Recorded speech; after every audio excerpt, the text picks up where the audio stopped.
Hi folks, this is Jeff from Distress Loan Advisors, and in this short video series we're going to discuss some common questions about SBA loan default. For more on these questions and many others, drop by our website www.jasontees.com. Our first question is, why won't my banker return my phone calls? And there are a few possible reasons why your phone isn't ringing. It's possible that your bank is understaffed. If you're just one of 200 loans that your workout officer is responsible for, it's simply a numbers game. When there's literally not enough time in the day to handle all the phone calls, emails, projects, and meetings, prompt attention is really out the window. It's also possible that your banker is incompetent. Let's face it, no matter what profession you're talking about, there are certain people who are just terrible at their jobs. Another possibility is that you did something to make them mad. Did you promise to make a payment and then flake out and not send it? Did you make a major change to the business without telling them?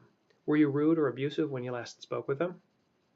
And the last possibility is that your file has been referred directly to the SBA.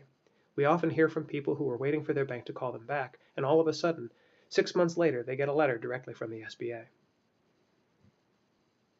Our next question is, if the loan is 75% guaranteed by the SBA, don't I only owe them 25% of the loan balance? Unfortunately, the answer to this is no. The SBA guarantee is for the bank only. The idea behind the SBA guarantee is to compel lenders to lend to borrowers who they would otherwise have to decline. Whether or not the SBA reimburses the bank has no bearing on how much you owe. All that really changes is that the SBA will get 75 cents of every dollar that's collected on the loan going forward. Our third question for this video is, I personally guaranteed the loan as a favor to a friend or family member, but I had nothing to do with the business.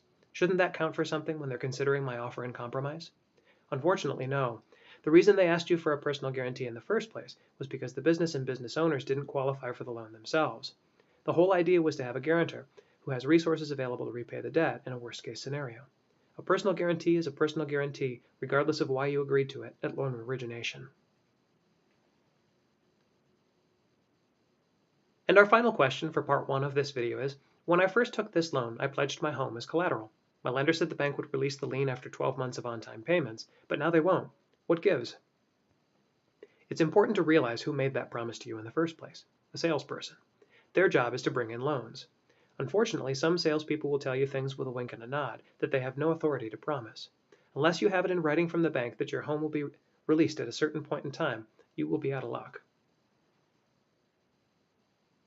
For more on these issues and many others related to the SBA loan settlement process, visit us at www.jasontees.com.